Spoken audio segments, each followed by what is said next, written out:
everyone, welcome to this week's episode of the Coffee Blogger podcast. For those of you on video, you might notice the dingy background I got. I am in Boston this week, so you're going to have to deal with the subpar sound quality as well. Tim's been held captive. Yeah. And they're not going to release him until you review the podcast. So if everybody go leave a review now for Tim's safety. No, I'm in an extra bedroom at my in-laws' house. My wife has the most insane school schedule right now. She's in an accelerated calculus class, and it's legitimately like 7 hours of math problems a day. And so before there was a full-blown meltdown, we just decided to take the trip up to Boston and summon the magical help of the grandparents. So that's what we're doing here. She's going to be up here for 3 weeks, man. I'm here. She came up about a week ago. So I was in Nashville for 4 days by myself, completely clueless. And then obviously I'm here for a couple of days just to, not be away from everyone for 3 weeks. And then I go back to Nashville on Tuesday, and she's going to be here with my son for almost 2 weeks, man. I'm like dreading it. I don't know what I'm going to do. Wow. Yeah, that's a long time to be without your better half. I've met Jules. She's definitely the better half too. Definitely. Although, I don't hate this idea of potentially like leaving you in a jail cell somewhere. And then, the only way you get out is with enough reviews. Enough reviews? Yeah. Can we do that? Is that a thing? I mean, you got like 10 days. You just said, you're going to be free for like 10 days and you're not even looking forward to it. So. That's funny. So, Did you see somebody did this actually? I think what was the brand? It might have been one of the Barstool brands where they literally put one of their interns on a desert island. And I don't know if it was Barstool. I'll have to find the link after the show, but some brand did this where they put like an intern on a desert island. And if you look at it, it was literally like a 500 square foot desert island. And they're like, he's not allowed off until we get X number of thousand followers. And I think they live streamed the entire thing. So you can just see him like sitting on the island waiting for people to come like the show. Make sure you find that. Put it in the show notes. I will. So cool. What are we talking about today, man? Let's get right to it today, man. I'm so excited to share this episode. You've been hyping it for like 2 weeks now. Yeah, well, it's the kind of thing that really excites me because it's another example of somebody taking a very like nuanced skill set and just turning it into an empire. And it's just it's proof positive once again that the internet creates ways for all of us to design amazing lifestyles and companies for ourselves as long, and this is the important part, as long as you have something real to offer. Okay. So before I share my screen, because when I share the screen, it'll give it away a little bit. I have to give just a quick 1 minute story. As is obvious through the preamble of this episode, Jules and I have a little son, and he's 18 months old, and we got another kid on the way, which was a huge shock to us and totally changed our lives. And my wife is in very, very intense schooling to become a dietitian. And there's a difference between a nutritionist and a dietitian, and dietetics requires basically like a master's. And so her school is very intense.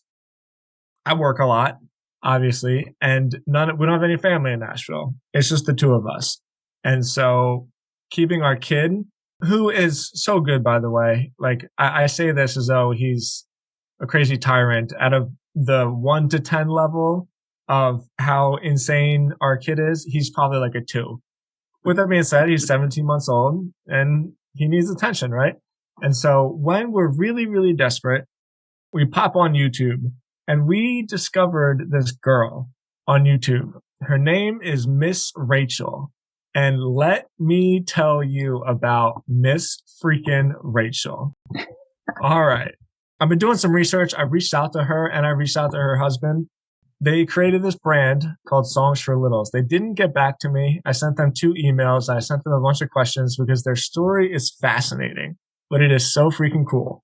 So Miss Rachel is a teacher, but she's also a speech pathologist. So she works with little kids, and she works with deaf kids. You know how before kids learn to speak, they can actually learn to sign really well so they can tell their parents what they want?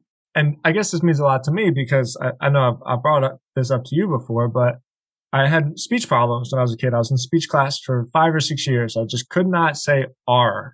It still comes out from time to time, but not really. I really worked on it. And so I know what it's like to be a little kid and have speech problems. And the speech teacher that I had, her name was Mrs. Boop.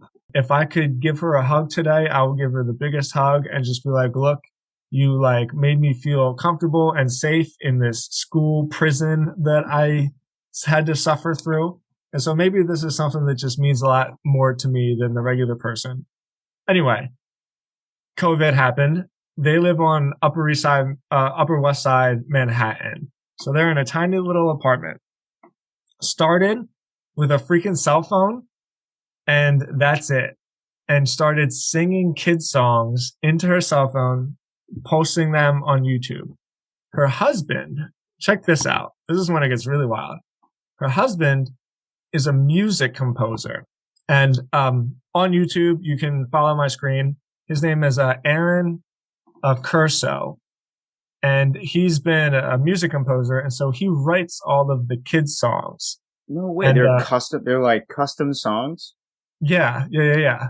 And when they get stuck in your head, bro, you're singing them to yourself when you're fucking falling asleep at night. Like, but they're kids jingles. Like, they're not that complicated. Most of them are just like C, G, D, like E minor over and over again. Nonetheless, he's a music composer.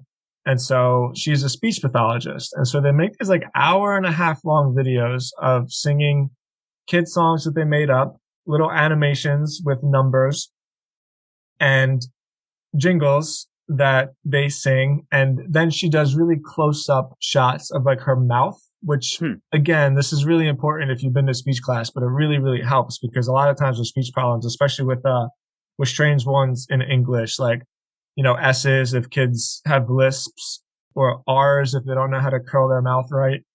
It really, really helps to have like the close up shots. And they started in their living room with a cell phone. Eventually, as you see these videos, they get better and better and better and better. Okay. This is about to blow your mind.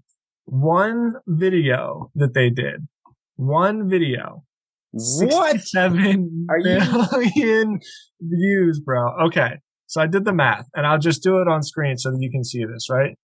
How much do you make on YouTube ads? Say that one more time for anybody, because I might have talked over you, but for anybody who didn't quite catch the number, 67 million views on one video. I see others. Look, 5.5 million, 6.7 million, 32 million. 11 days ago.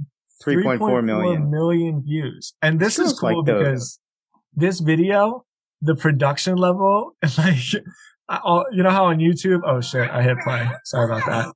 You know, on YouTube, if you put your mouse over the video for a second and you can kind of see like just a couple of clips on it, the production level in the most recent video they did is just miles and miles beyond them singing songs into the camera in their Upper West Side Manhattan apartment. And so it's crazy though. 67 million views, 6.7 million views, 5.5 million views, 32 million views. A video they did 11 days ago has 3.4 million views. And can I just do the math in 1 second. Can I just call one other thing out? Sure. Her subscriber count. She's got 1 million subscribers. So like virtually all the videos on her homepage far outstrip even the number of, like, her subscriber to viewer ratio is like 3, 5, 6, 67, which is not normal. Usually it's the other way around, right? You have, okay, so this person's incredible. Let's do the math. Killing it. She really is incredible. $18. YouTube actually really has pretty high CPAs, and that's like known pretty well. I think it's because if you're doing like a Google ad, the CPM is so low because it's just a banner view. But with YouTube videos, they force you to watch usually about 5 seconds of the video. And sometimes, depending on what the creator decides to do, you have to watch the whole ad. So $18 per 1,000 views, right? Or, excuse me, $18 per 1,000 ad views, which usually comes to about $5 per 1,000 video views. So let's take this. I got my calculator, by the way. So we'll do 67 That's million views, right? And $18 then, billion, right? yeah. So if we divide this by 1,000, so that's 67,000. And then let's just play pretty middle of the road and we'll do $8 per CPM, right? $536,000 on one video, on one freaking video, $536,000. That's insane. Insane. So this is when it gets really fun. First off, I'm all hype about this. Is there anything that you like have a comment, something that you want to say? Wait, do it for me one more time, but with the $5. So it was $5, right? It maxed out around $5 per 1,000 views. Okay, cool. So at you're right. I did $67,000, $8, so it's a little bit lower than that. Yeah, so 67 million divided by 1,000, right? yeah, 67,000. So times 5. I did. So we'll do times 4, which is still crazy. be a little conservative. Yeah. Yeah, $268,000 For how long is the video? An hour. That's pretty wild. Like this is even crazier though because it's hard to do the math on this. It's an hour-long video, and I think there's ads every 10 minutes, right? And trust me, people like parents are playing this video and they're just letting it play all the way through. So you got to have 4 or 5 different ad slots on this video and they all play all the way through. Well, that's the thing. Plus, how big is her video library at this point? So it's like not just the one video. She's got probably dozens of videos that at this point are just racking up views month after month. Like literally, hold on. He's scrolling this page. I'm going to just read this for a second because this is not an isolated thing. He's scrolling. You know how when you click a YouTube subscribers page, like if they have maybe their pinned video is got a ton of views on it. Maybe there's 1 or 2 on the front. And then you click their page and what you see is that, well, they've gotten a bunch of attention recently, but you know, a whole bunch of their other recent videos are not super popular. Okay, he just clicked her normal videos page. I'm just going to read the numbers going down the page. 15 million, 3 million, 12, 18, 7.8, 21, 3.4, 15, 8, 31, 8.1, 12 million. You can just go on and on. I don't see a single video on this page. Oh, no, there's one way at the bottom that has 850,000 views. Yeah. This is incredible. Okay, so when you start racking all these up, this is a really incredible business. Now, okay, what are some of the takeaways here for people? I see a couple right out of the gate. First of all, you said she started this during COVID, so they're like 2 years in? Yes. And what the takeaway from this, you just asked a couple questions and like you actually asked a few questions, which are all things that I wanted to touch on. One of them is that if you watch this first video, it's a cell phone and a green screen. Like they had a green screen, but there's other ones here too, which is, that's a short, but she's got like sign videos. Other ones like this where, perfect example. Like she's just in her living room singing a kid's song into the camera. It's nothing fancy. This is a little bit different because a lot of times you and I advocate things like using content to market a business. This is an example where the term creator, quote unquote creator, is actually relevant because they're creating something that isn't necessarily marketing. Like the content itself is meant to be absorbed for the sake of absorbing the content. So she's making a ton of money from this. But here's what I think is really, really dope. Oh yeah. So here's just a picture of Miss Rachel. And this is a character, which I think they trademarked. It's called Hermie. Trademark. Looks like a Muppet. Looks like a Muppet. Yeah. So I bet they would have a hard time with Sesame Street. Who knows? Not even important. Have 5 songs that they created and definitely trademarked. And then this dude right here, who knows if they're connected? It's hard for me to know because I don't know him, but he just landed like head composer for Aladdin on Broadway. What? Yeah. So these two are crushing it. Crushing it. And so that this is also my real favorite part because this is when this can turn into like not just a media empire, but like a super, super business empire. Now that everybody knows New York is one of the cities that like opened up last, right, with COVID. So she's creating an entire network of in-person songs and music lessons for little kids. So if you go to her website now, about I wonder how many people are on her mailing list. I know, crazy. And look at the staff that she has. So this girl right here, she's in all of her new videos. She's a singer and just a straight up actress, preschool director, actress, singer, actor, singer, music composer. And oh yeah, and this guy's, he's Jafar That's in, awesome. yeah, doesn't he look like Jafar too? He does. Yeah. Did you see Sam put out this tweet the other day? I think it was maybe earlier this morning where he tweeted out a photo of that arms dealer that the U.S. is Oh currently. yeah, it Did you looks see just this? like I thought he would. Yeah. So for people who didn't see it, there's this Russian arms dealer that might get traded in exchange for, an American prisoner. And Sam tweeted a photo and he goes, "Hey, this is who this guy is. And he's also the winner of a brand new contest, or like a brand new award that I'm creating right now called like looks exactly like I thought he would." And he looks exactly like you thought he would. This guy does too. These are really interesting. So there's a lot of people here. And what's also interesting is that this is some, like, I don't know what a lot of these like degrees are that are mentioned in these people's bios, but this is like high tier talent. She's paying good money for these people, I would assume. Let me just comment on a couple of things. Well, first, building a damn empire. Can you click the speech delay help thing right there? I want to see if she has like, does she have front or back end products linked up to this? She's got a service. The thing that you just mentioned. The school. Yeah. But I think that she also like kids with speech problems. A lot of times there's interventionists where, and most notably for kids with hearing problems that have speech problems, where half the battle is saying like, you need to get help with this. Cause when you're a kid, it's like hard to be different. You know what I mean? Mm-hmm. So I think she's an early interventionist for speech problems. And I think she's been doing this for a while, like speech pathology. But no, she doesn't have any actual products. And I looked into this because I really thought about it. And this is when I discovered the fact that her product is creating these like in-person events for little kids with music classes. That's wild. Yeah. Okay. So a couple of things that stand out to me just from the business perspective. First of all, great find. It's rad, right? Yeah. I have no idea how you stumble on these things sometimes, but this was a great find. And so cool that you dug into it too. Cause like, I think this is the kind of thing, it just goes to show like, for anybody listening, you should always take a second look at the people around you who are doing things that capture your attention. It's like, it's one thing if somebody creates something that's really cool and noteworthy, but I think it's so common that people would just see it and go, wow, that was cool, and then skip right over it. I'm even guilty of this in my research too. Like, what did I run into recently?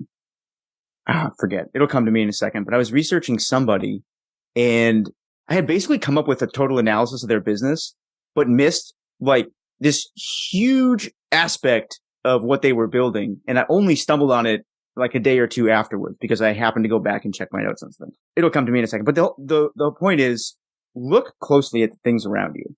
What catches me about this too, though, like I want to go back to the subscriber versus view count thing. I think there's something really interesting here, which a lot of people don't think about, which is that this is kids content specifically designed to be consumed over and over and over again. And like, exactly. I don't have kids, but I'm sure you guys go through this. Like, does Julian have a favorite one of these that you just park him in front of and you'll watch it again and again?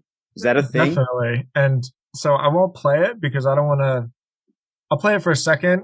Sometimes YouTube will kick you out, but I'm playing the most recent video and see, there's already an ad. So I'm going to stop it so YouTube doesn't pull us. They created a whole entire damn play in Central Park. There's the walkway in Central Park and there's like the bench, right? There's that famous bench that are in all the movies and stuff. So they created a whole entire like theatrical they wrote it like song and dance in Central Park in the middle of the summer. And my kid cannot get enough of it. There's this part where they'll hide behind the trees and they pop out one by one behind the trees. There's 4 of them and like they're different colored t-shirts and stuff. And you can watch that thing over and over again. Cracks them up. Dude. Okay. So here's the crazy thing about this. What strikes me about this, and I want to open this up and let's go higher level now. So this is an incredible example. Now, how can other people apply this to their businesses? I think there's a few things that we touched on. One, like you said, like it doesn't take that much to get started, right? These guys started with a green screen and a cell phone. I would love to dig into their growth path and see what was it that actually kicked off this crazy growth. I have no idea. Did you find anything about that? Yeah, it's wholesome. So I think millennials are a little bit more weary about kids and screens and smart.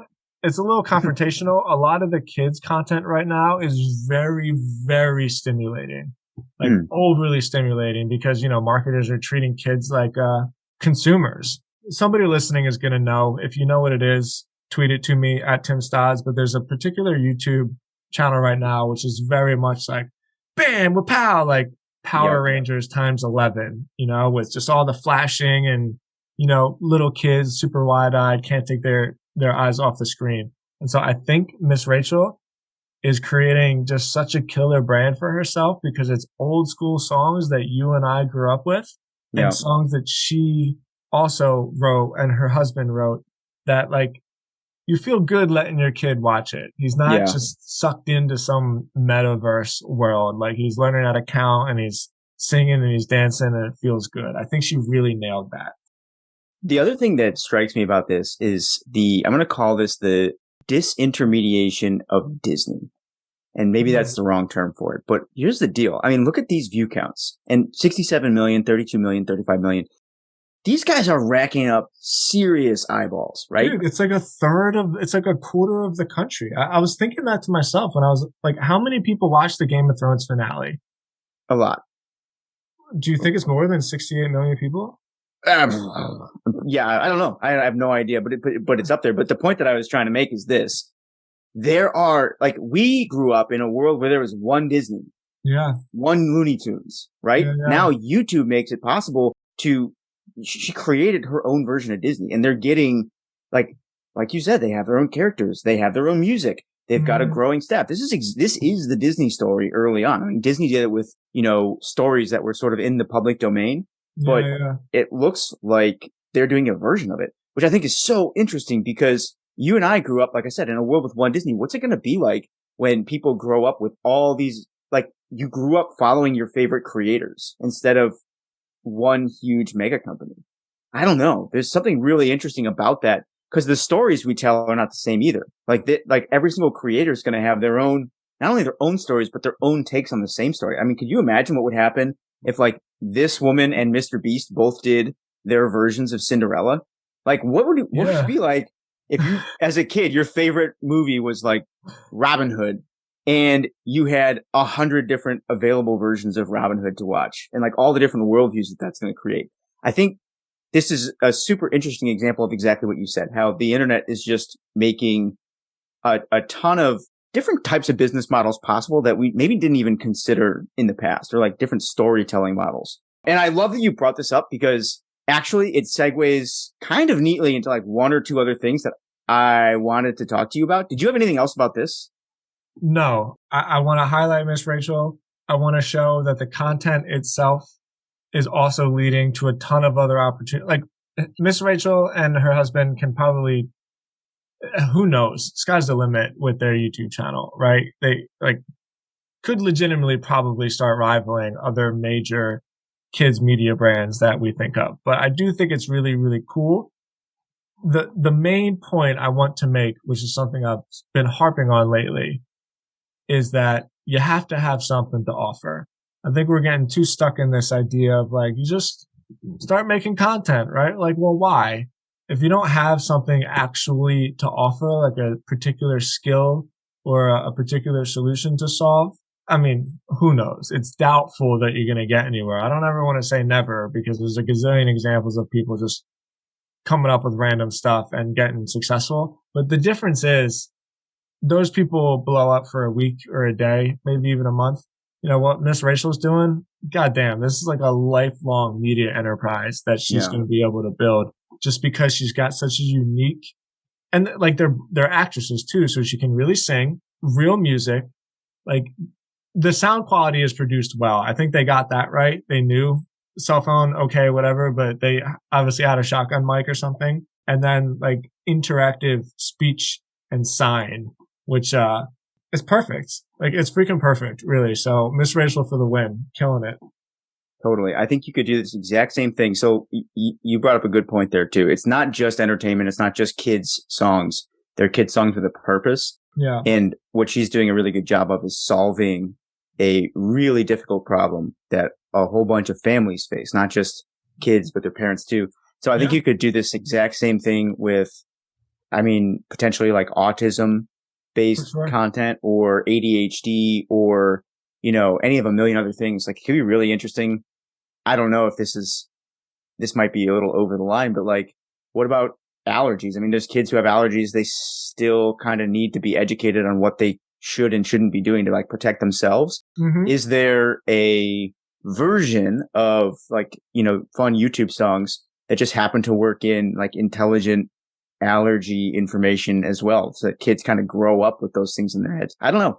But to your point, it is really, really interesting. And I think the model is perfect because it's something that's designed to be reconsumed. And I hadn't thought about this. Over again. Exactly. Yeah, I had never thought about that. One thing we should continue to think of as we go through this episode is like how can creators in our world, like in the like marketing agency startup space, how can we be creating more stuff that's designed to be consumed over and over? Because even like this podcast, like the stuff that we do is kind of like, oh yeah, listen to it once. Maybe you've got a favorite episode of something that you go back to every once in a while. All right, we're gonna lock Tim on an island, and he can't get off until everybody listens to this podcast 3 times. There's something there, man. We're gonna figure it out. We'll get it. Yeah. But this was a really cool case study. And like I said, okay, I'm glad you brought it up because it actually ties in perfectly with 2 things that I found that I was like really excited to show you. Have you ever heard of somebody called Nikki Slices? No. Okay. And have you seen that they turned Think and Grow Rich into a movie? What? All right. Okay, good. 2 surprises. Okay. I'm going to start with the movie thing because I think it's the closest related to what we talked about, but I want to show you both of these. So I don't know how I just got targeted with some ad, like Grant Cardone ad for Think and Grow Rich, the movie. And it turns out, I know you're a big fan, like you reread the book all the time. And so as soon as I saw it, I was like, oh, dude, Tim's got to hear about this. Everybody out there has got to hear about this. And I actually bought it too. So here's the deal. It looks like a group of like media producers, director, writers, all that kind of stuff, got together to turn Think and Grow Rich into a docudrama. And then they released it, and they're selling it almost the same way Grant Cardone would sell like any other paid teaching service. So like it's expensive if you just want to watch the movie. And I think maybe let me just share my screen so I don't misquote any of their offerings. You can see that they are selling this like a normal info product. I'm looking at a huge sales page here, like big, bright call to action buttons. It's the most like ClickFunnels sales page I think I've ever seen. Dude, it's actually pretty bad. So here's things I want to just, from a high level, I want to go through what I love about it, what I hate about it. What I loved about it is I actually bought this. I think they did a really great job of telling the story of Think and Grow Rich. Because the way the movie works is like it takes you through the story of how Napoleon Hill wrote it, but it also interviews a whole bunch of successful people who really love the book. And it plays out some of the more famous stories there in the book. So like, the Edison story, just a whole bunch of the anecdotes. Probably like the little girl knocking on the door. Yeah, of the schoolhouse. Yeah, all those. So cinematically, I think they did a great job.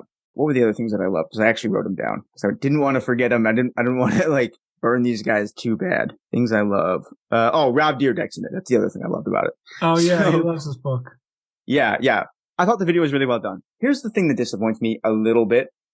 Like, if you know the story behind Think and Grow Rich, and maybe I should just give a quick overview for people who don't know it. Napoleon Hill was a journalist way, way back in the Gilded Age. So what was that? The late 1800s, early 1800s, sometime in there. Around the time of the Carnegies and Ford, like when Ford was first getting started, all this stuff. Yeah. So he was a journalist. He caught an interview with Carnegie, and they had such a great conversation that by the time he was done, Carnegie basically asked him, he said, hey, would you be willing to devote your entire career to figuring out the secrets of what makes successful people successful? And then Napoleon Hill said yes. So Carnegie basically funded this guy to go off, do all this research.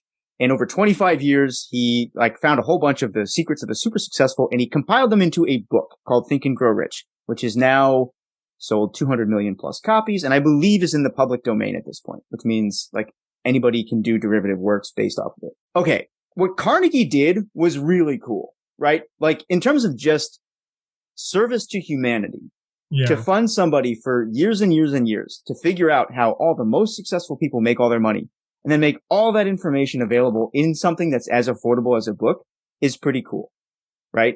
And people who really love that book, I think would have a little bit of a problem with the way this is being packaged and sold. Now, to be fair, there are a whole bunch of added expenses involved with, filming and getting a lot of these guys to appear and all this kind of stuff. But I was a little disappointed that they were taking this like sacred book and force feeding it through this ClickFunnels page, which, by the way, is probably not only the most ClickFunnels-y type page you've ever seen, yeah, but probably the most effective one too, because they pull like every shitty upsell tactic throughout this thing to confuse you and like keep scrolling down. Oh, dude, here's the problem. Okay, so they're charging. And you can see everything. The 13 secrets to let you live your dream life. I'm seeing fancy watches. I'm seeing a guy throwing what looks like just receipts, but I think that's yeah, it just looks like receipts. Yeah, travel, like fine dining, all this kind of stuff. And then, like featured interviewees, all these famous people that you want to hear from. By the way, and they say, and guess who? I've seen the entire movie. I have no idea who they're referencing here. Like, nobody really stood out as like the guess who guy who like showed up. So this is just a sales tactic, but it worked. And you get down to the price and it's like, there's a couple options. So normally 120, you can buy the basic package, which is the streaming access plus an ebook for $24. An ebook of a book?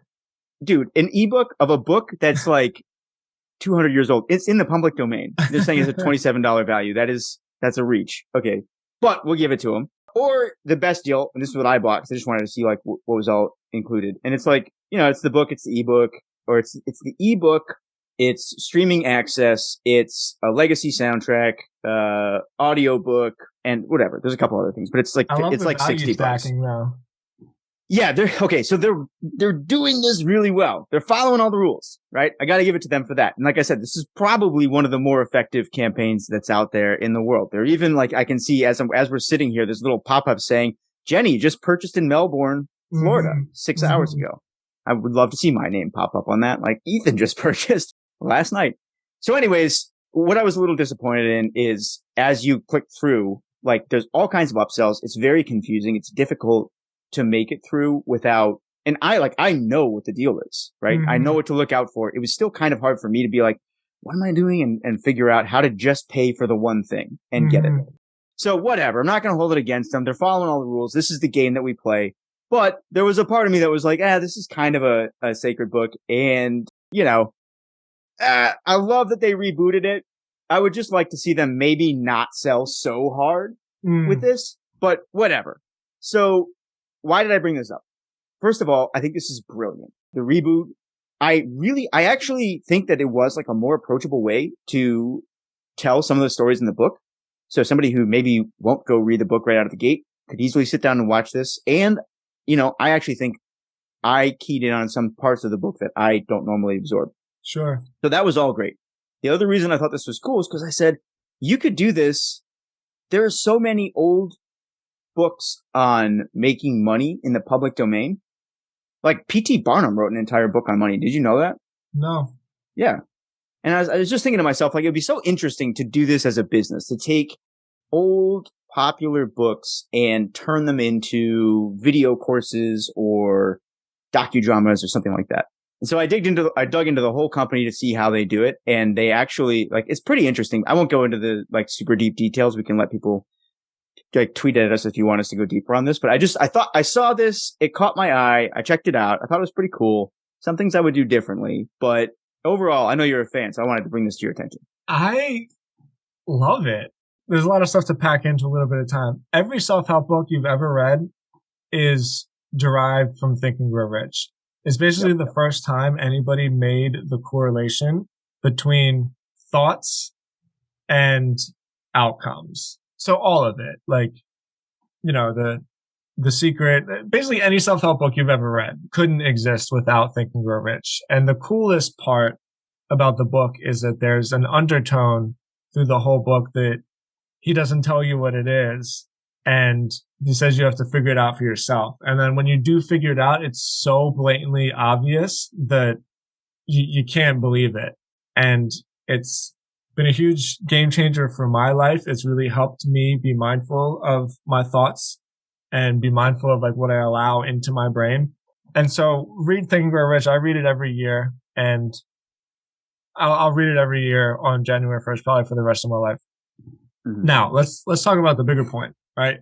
I would be so into something that can repackage some of these classic business concepts into maybe more modern, so to be able to absorb the content in like a more modern media friendly way. So another one, right, is How to Win Friends and Influence People, coincidentally also by Carnegie. Not the same Carnegie, but Think and Grow Rich can be summarized in one sentence basically, is you become what you think.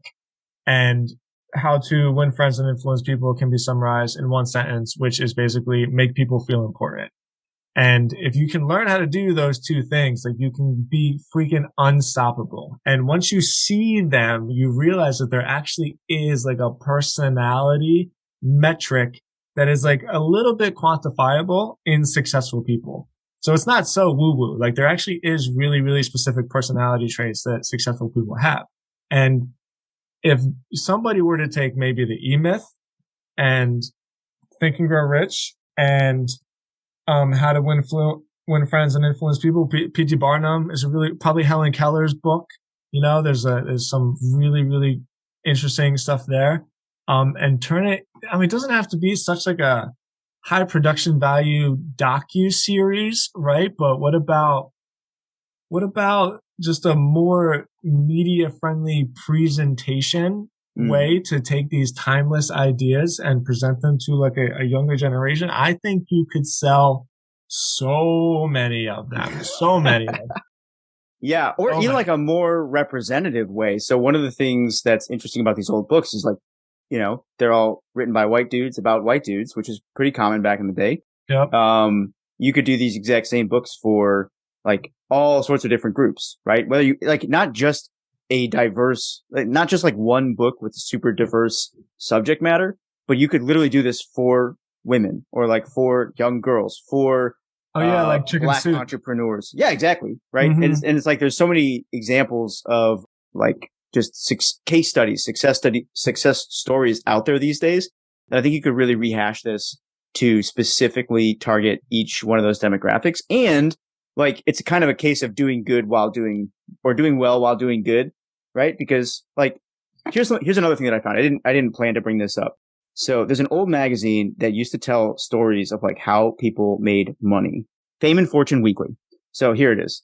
Fame and Fortune Weekly was a magazine that told the stories of like people who were making money in all sorts of different ways. And this magazine ran from like, what was it, 1905 to 1929 weekly, right? Wow. In 1928, it switched to biweekly. So there's dozens and dozens and dozens of these magazines, and they're all like, a lot of them are out in the public domain. You can just go read them. Well, the thing about Fame and Fortune Weekly is that the tagline is boys that make money, which is fine. It's great.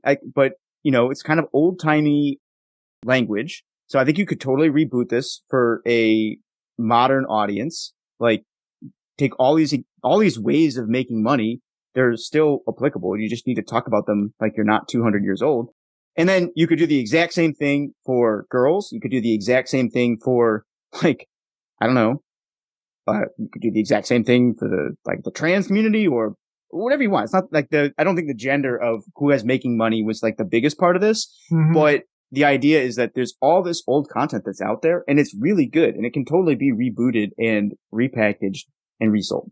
So yeah, I love it. Yeah, and a lot of this stuff is stuff that people like. I see this all the time on Twitter, man. Like people keep stumbling across old stuff that's just really good. Like, did you see the note that David Ogilvy sent to his entire staff about how to write? No. This just came up the other day. I'm gonna stop sharing so I don't accidentally share my Slack. Get chased down by the SEC. Let's see. Okay, so here it is.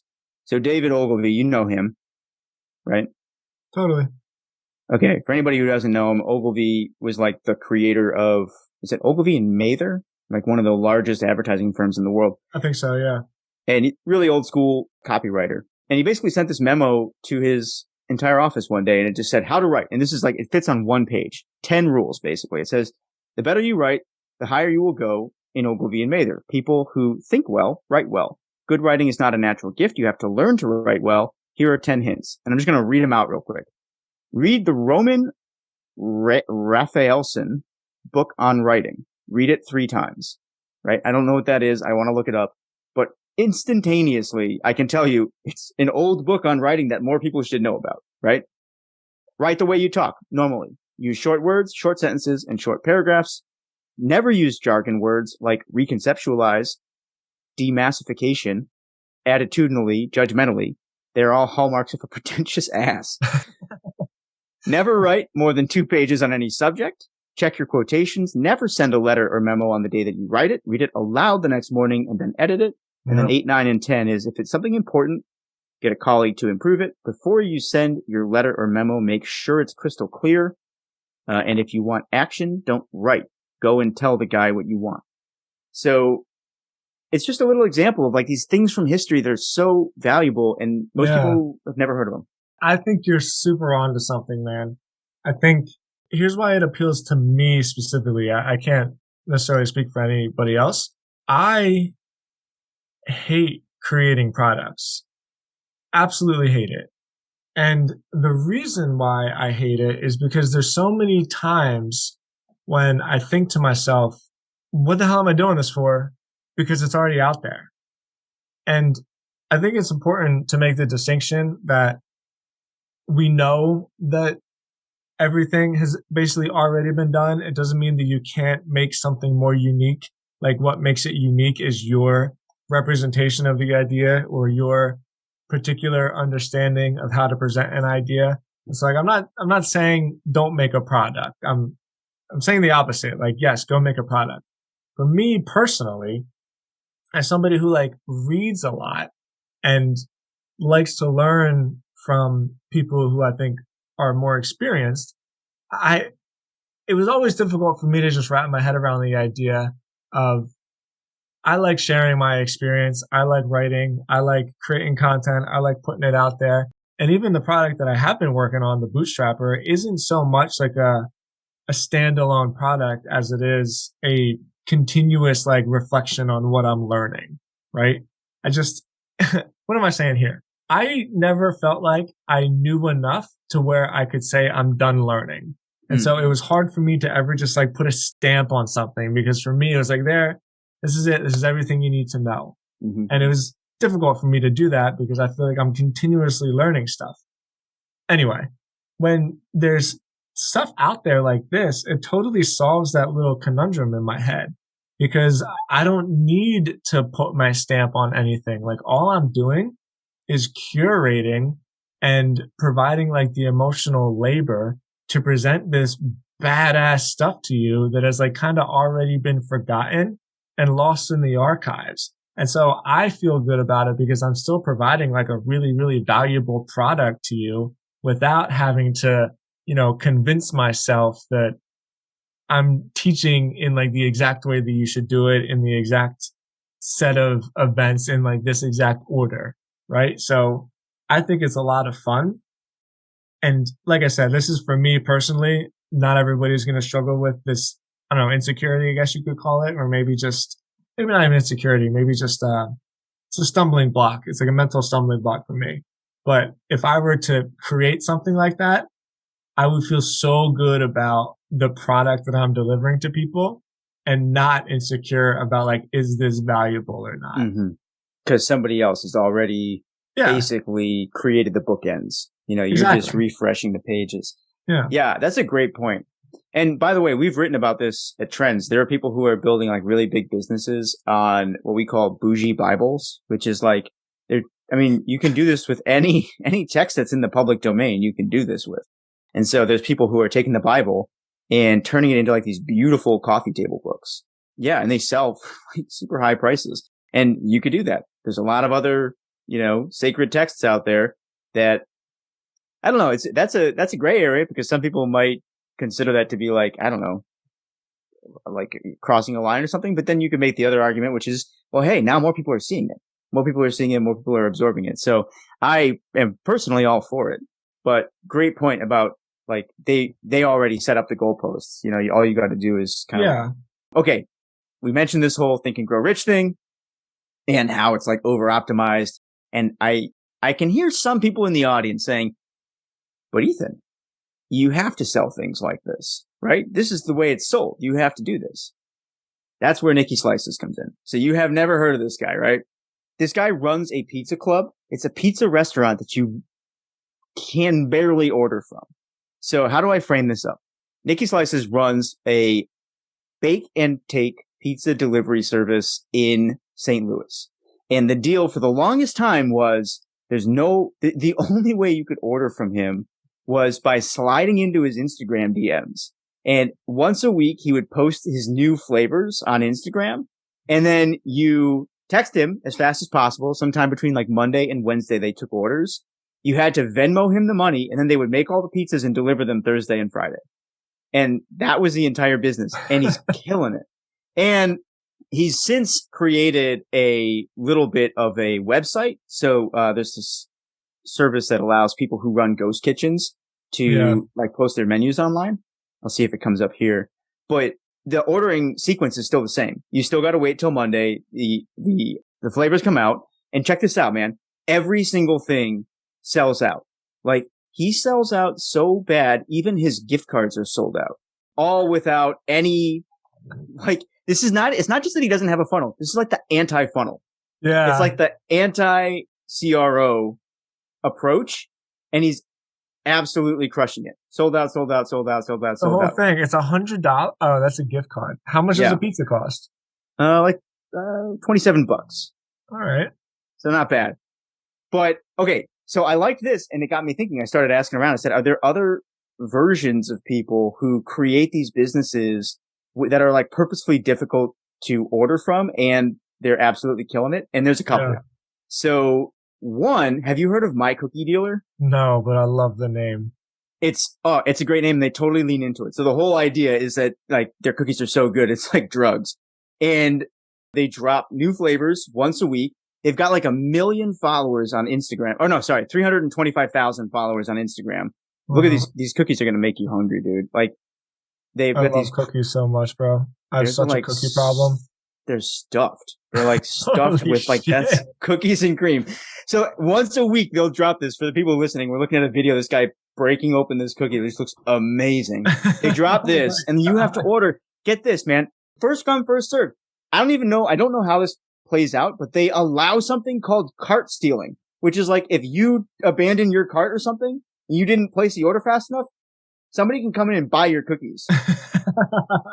Okay, so that's one. And the other one that I have, because I love this business model, I don't know how to pronounce this. Have you ever heard of this? Peachy. I think it's Peachy Babies. Yeah, probably it. PEACHYBBIES. Mm-hmm. They got 1 million followers on Instagram. They make slime. So they make that like, I don't know, it's like a toy or something. Yeah, I don't know what people use this for. Yeah. They make it in a giant like bread kneading machine. 1 million followers. They drop new colors every single week, and same exact thing. They completely sell out. So it's like a product drop every week, completely sold out. They're about to restock. Look at this. I mean, sold out. It's just slime? Yeah, it's just colored slime. So these guys, I'm actually going to watch and see what happens, because they restock tonight at 7 p.m. Fridays at 7 p.m. All right. And I want to see how fast it goes. But I'm so curious about this. This, I think, ties in with what you were talking about earlier about like products that can be reconsumed over and over again. What this got me thinking about is like, how do you create some kind of service or product in our realm that people are like chomping at the bit to receive? And I don't know. I mean, we're short on time now, so we might have to save this for another episode. But like, I wonder if you visit this one, because there definitely is something to like the scarcity. It's not just scarcity though. It's one more than that. It's like exclusivity. That's it. You know, product drops. Yeah, product drops. We should do that next week. That's really interesting. Yeah. It makes me think about sneakerheads. I mean, I remember when I was doing 8 and 9 clothing and we were matching up t-shirts with some of the sneaker releases, and I mean, it's insane what people will do if like Yeezys or Foamposites or Jordans come out, and what they'll go through. But the other side of it is like the anticipation and the hype that is purposefully manufactured for this one moment of like frenzy. I'm going to look into that. So that we have something to go for next week. Right on. Well, this was fun, man. Great find on the YouTube thing. Everybody out there listening, let us know what you think. Shout out to who we got to shout out this week. I think we should shout out Sean Gossman because he's always sharing our stuff. Yeah, Sean's really cool. Yep. I wrote about him in my blog. He needs to create like a hiking brand. He knows so many of the trails.